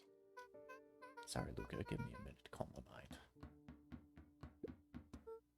Hey, I'm sorry, Luca. I did what I had to do. I know it's just we were so close. I got a feeling that eventually someone will get what's coming to him. Time. It's all heals. Well, time seems like a less of an issue for him now. I mean, there's even books on the chair. Like, you look at, like, kind of dumb. I can't believe Beck sold us out like that. I'm not sure she had any choice. So what now? What's the plan? I don't have one. Of course you do. You always have a plan. Rolo. You just need some time. Rolo, it's over. We lost. Look, there's something you should know. After Miss Kerr locked me in that office, I had nothing but time and curiosity. After I'd been hoping to find a means of escape, but I found something else. A note hidden in a false drawer. What sort of note? Dr. Prescott must have sensed his time at Brentwood Harvest was growing short. So he left behind a letter with the hope it would be found by his successor. It was a confession of sorts. He left it for me, but its contents, I think they were meant for you. What did it say? It was about an incident with your mother. Dr. Prescott found her in his lab with a stolen keycard. There was an accident. She had been exposed to extreme amounts of Tempus liquamide. The color dropped from Luca's face. She survived. Dr. Prescott decided to help her recover. He no longer trusted Perennial Harvest, so he kept her whereabouts a secret. Over time, Mother led him to reconsider the purpose of a scientific discovery. Science is often at the vanguard of change, but that doesn't mean it's always right. He realized that no one should have control over something as powerful as time itself. I now believe that's why he began to intentionally sabotage his own work. And it cost him his life. That's a reasonable conclusion. Luca was overwhelmed with emotion. But if she's alive, where has she been? Where is she now? A sudden explosion sounded from the hull. Chapter 8. Comeuppance.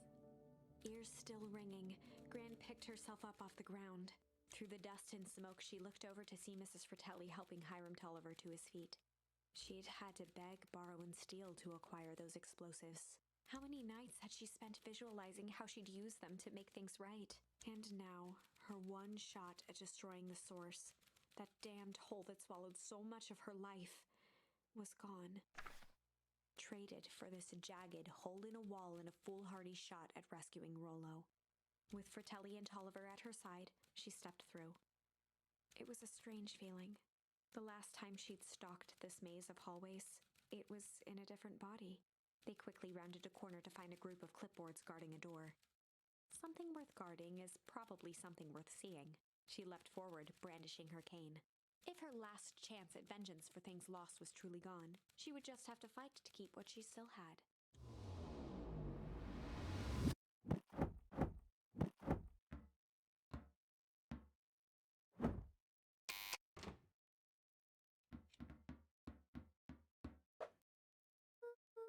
And what are you doing here?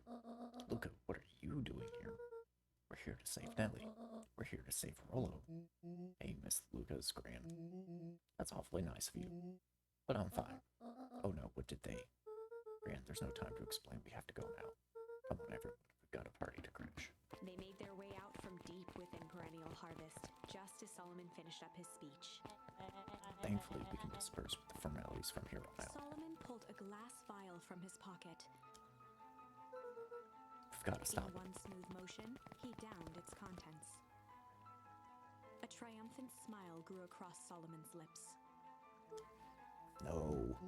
Well, I guess that's it. We lost. Wouldn't be so sure about that. With a mischievous look, Beck elbowed Luca. Remember when I had the vial behind my back? I thought I tweaked his wonder potion with a little.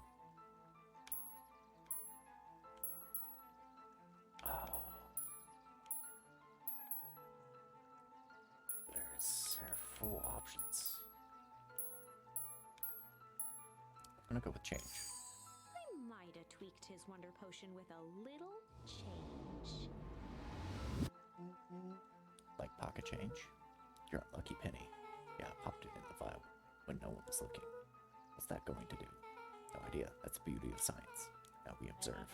You can all call me Sharper His Valentine. body and face began to contort and expand as he disappeared into a belching green mist.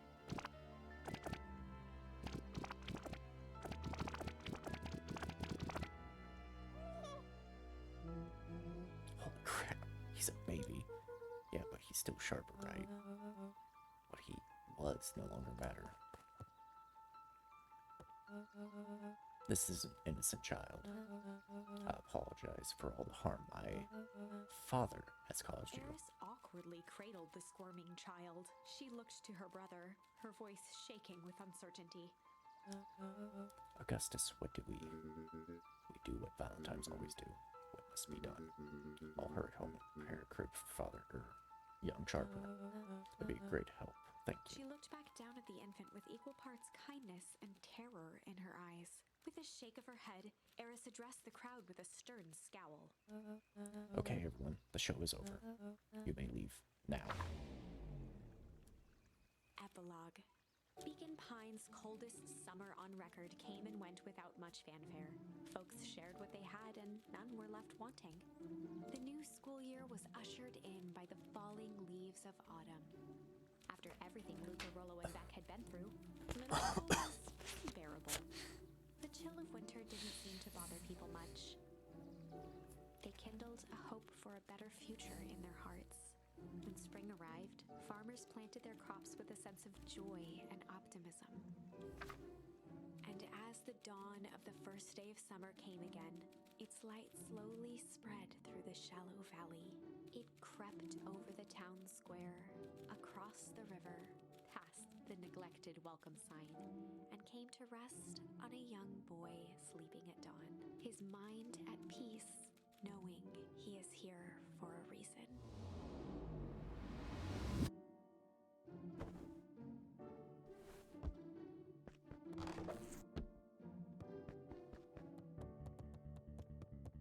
Over time, Eleanor began moving Walt's old things out of the closet and into storage. Okay. Eleanor had moved back into her bedroom, and now that she wasn't sneaking out late, she even slept there most nights. That's good. Oh, now I'm curious about the other bed that's in your room. Like, what's the point of this bed?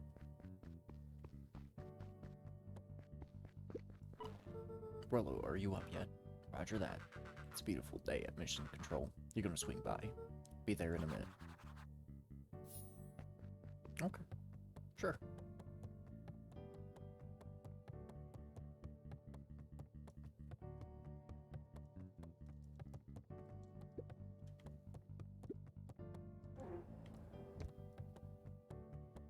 I gotta talk to Granny. Mom, I'm ready to go now. You go on without me, I'll meet you there. I've got a batch of jam to finish jarring. It's funny. I only started making jam as a way to send messages without anyone noticing, but now I enjoy it.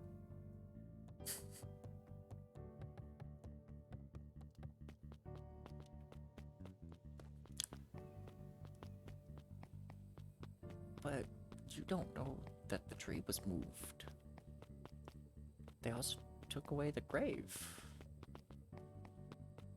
Cause, like, they moved the whole town.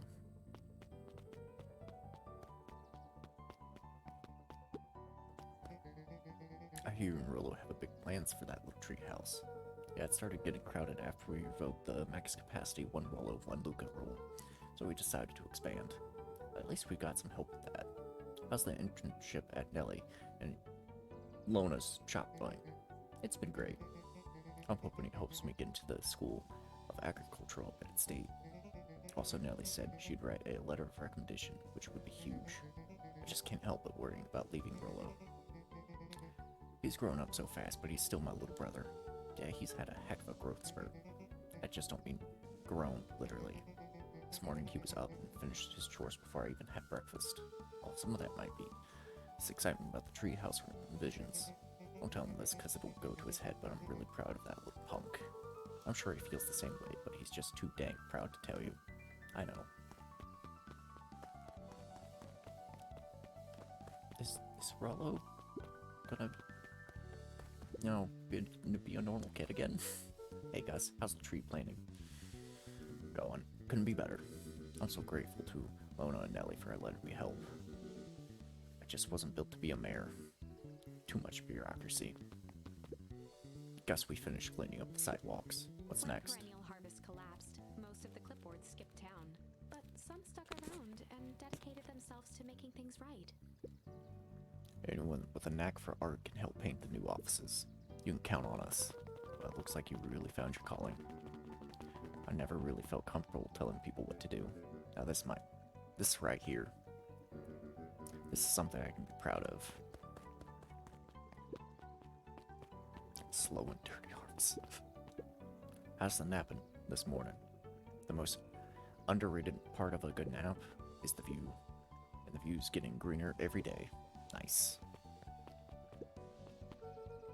I see you decided on the name. Yep, we had to clear out all the old stuff before putting on the final touch.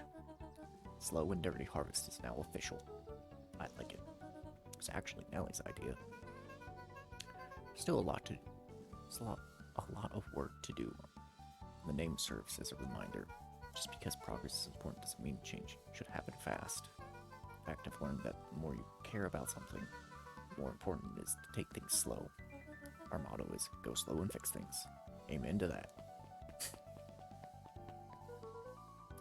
I better not dilly-dally. Gotta get to the treehouse. I wanna talk to the other characters. It's the epilogue. Luca, to get this. I managed to reel in actual fish this morning. Seriously? Yeah, honest to goodness. Flippin' floppin', swammin', fish. I don't think I've ever caught an actual fish here. Been at least 7 years since I've caught one. I'd say it's a good omen. What do you do with fish? I released it back into the pond. I'm hoping to catch it again tomorrow.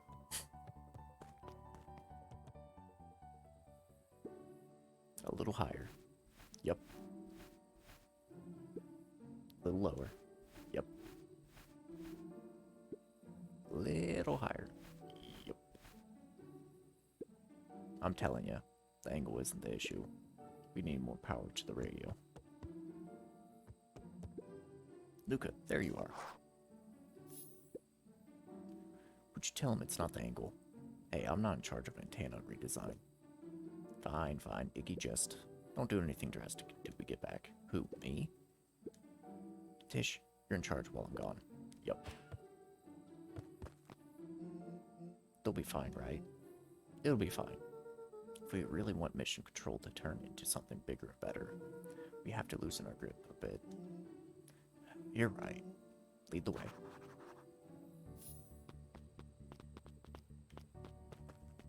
But I wanna talk to the Chihuahua.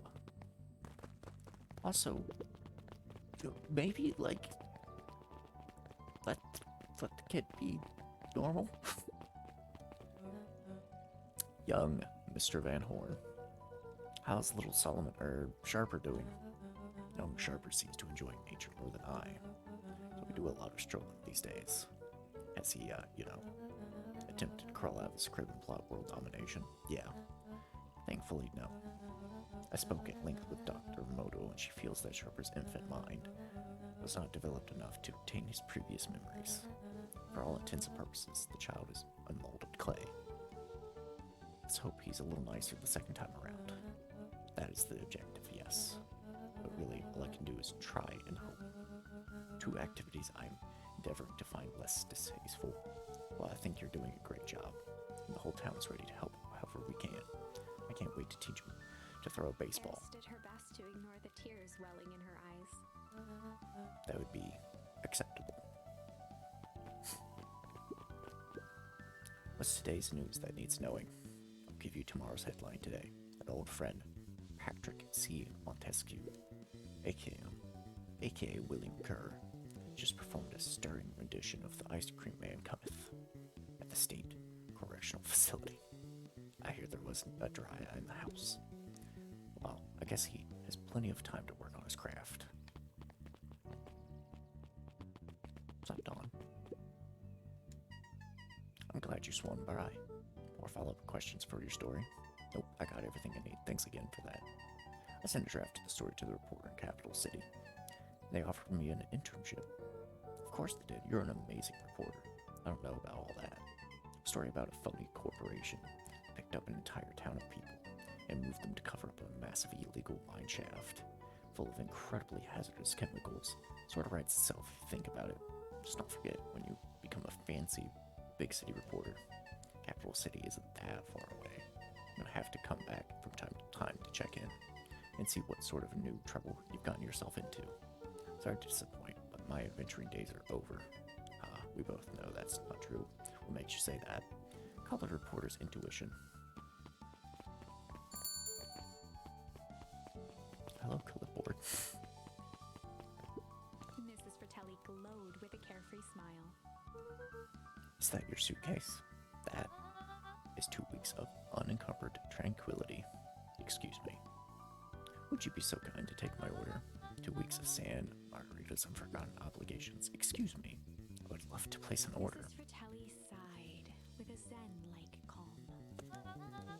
Just as soon as the lunch rush ends, I'll be a feather on the wind.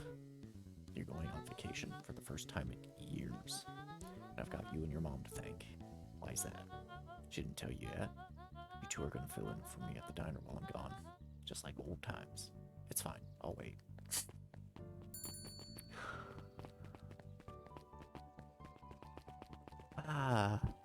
More clipboard.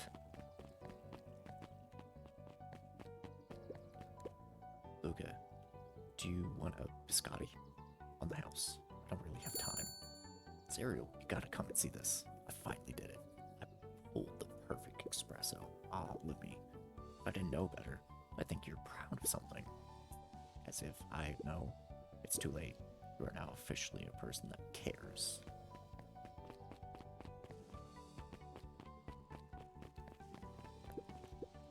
He looked to his friends with a thankful smile. After everything that could have gone wrong, everything that did go wrong, we made it. The end. Closing her eyes, Miss Hatch took a deep, relaxing breath.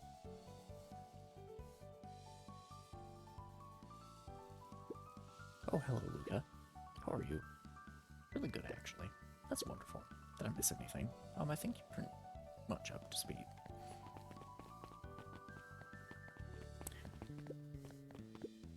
Well, back for seconds. If it's not too much trouble. For the longest time, I didn't understand the appeal of ice cream. It serves no purpose, other than to be briefly enjoyed, then it's gone. But it's pretty tasty while it lasts. I'm inclined to agree. Hey, Luca, can you tell Roxy I'll be free in an hour? Sure thing. My dad's making me stock the shelves for the summer. He said it builds character. I think he meant to say it builds calluses. Builds character. Yeah, it builds something, alright. Look, can I interest you in a delicious He apple? playfully waggled an apple. No thanks. Just saying hello. Well, hello then. I'm telling you, Mom, we need a new crate of jam. Already? It's funny, I used to hide this stuff in the back, terrified that someone would find out about our secret messages. Now everyone wants to get their hands on Eleanor's Van Horn's famous spy jam.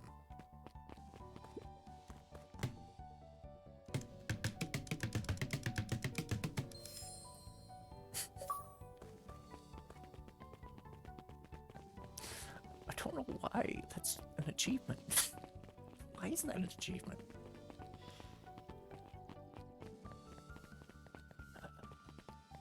Going on the library talk because he's an asshole. Over the school year, Kato and Bert had become close friends. But did you know that when they covered up the sores, they found a new species of fungus? Yep, and they're already starting in the new labs. Did you know that Beacon Pines is now the smallest town in the county?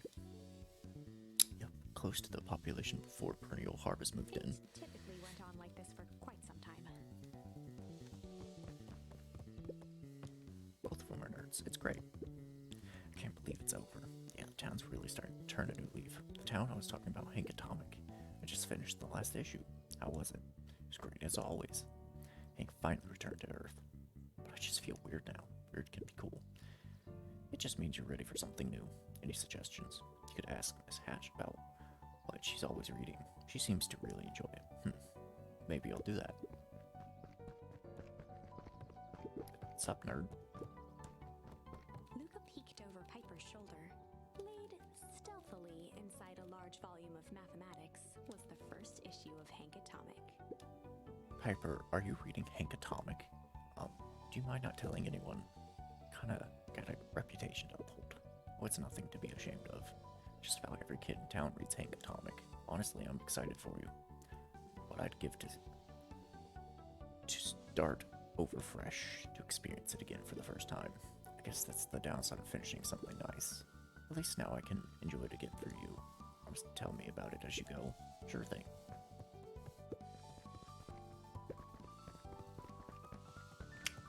Yeah, okay. Nungreen, you little shit. Hiya, Mr. Nungreen. I'm gonna go see my dad in a bit. Do you want to come with? Even after everything I did, you'd still... Mr. Nuncreed shook his head. You really are your father's son, aren't you? I don't think I'm ready for that yet. Well, you're always invited. I bet she'd love to hear from you. I'll visit Walt in my own time. You're going along now.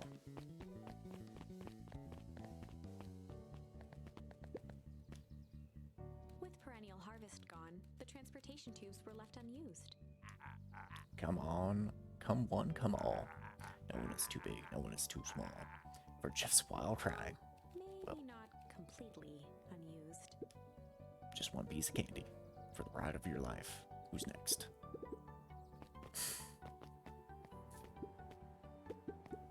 Guess what? Yesterday I saw it. Dynastis Titius. That's good. It's great. I haven't spotted one of those in years. At this rate, Beacon Pines is going to become the bug capital of the county. Okay.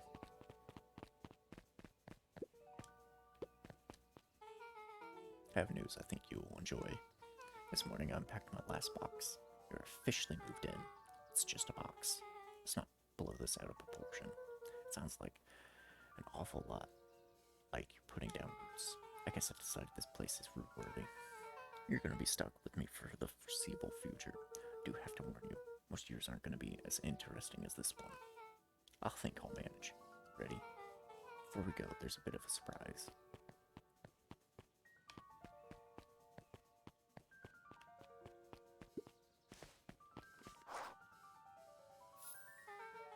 Oh no. My mom's prepared this treat especially for you. They didn't have to do that. It wasn't just them. It's about the whole town pitched in. We all owe you. It should be okay in the cold of old Beacon Pines. Thrive as things warm up. That's perfect.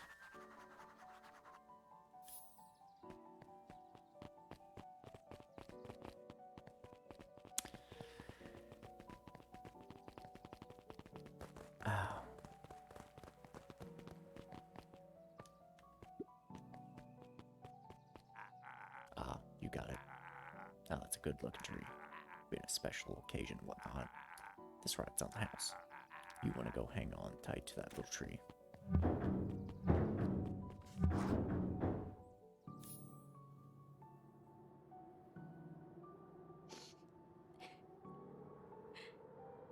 I think this is it. The end I've been waiting for. Honestly, I began to lose hope of ever finding it. But then you came along.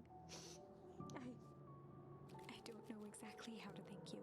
It's hard to explain how much this means to me. It's funny, now that our time together is finally ending. I'm at a loss for words. Let's just watch the end together. Good little tree. The best little tree.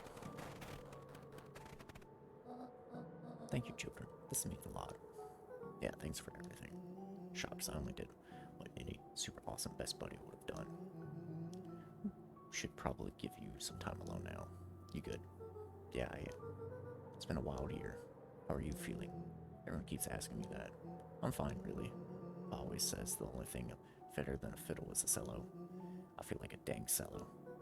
Well, if you ever stop feeling like a cello, I'm here for you. I know, you don't even have to say it.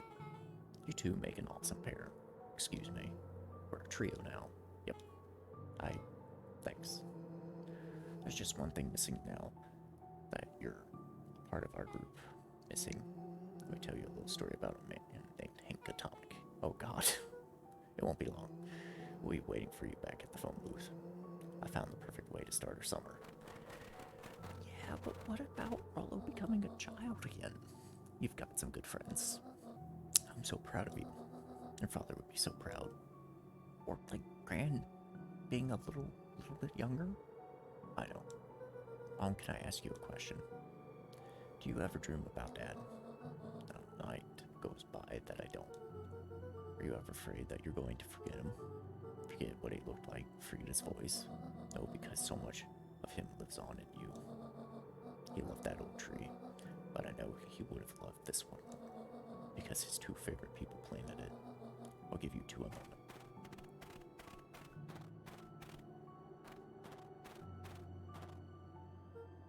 Hey, Dad. Dr. Moto says that over the next few years this place should warm up, so you won't have to be so cold for much longer. I think I finally understand why you left that night. There were things you believed in. Big things. Those beliefs were the things that made you, you. If you wouldn't have stood up to Sharper, stood up for what you believed in, you wouldn't have been the same person anymore. You had to go. That didn't mean you loved us any less.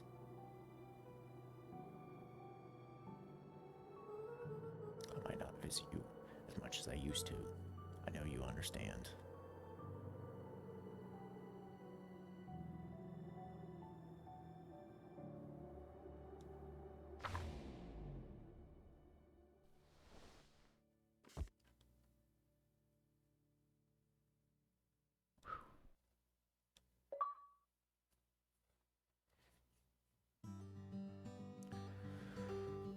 Well, that was a good game.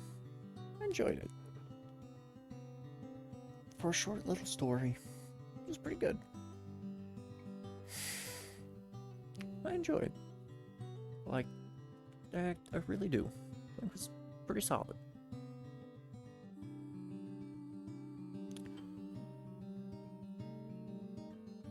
Really, I don't have much complaint.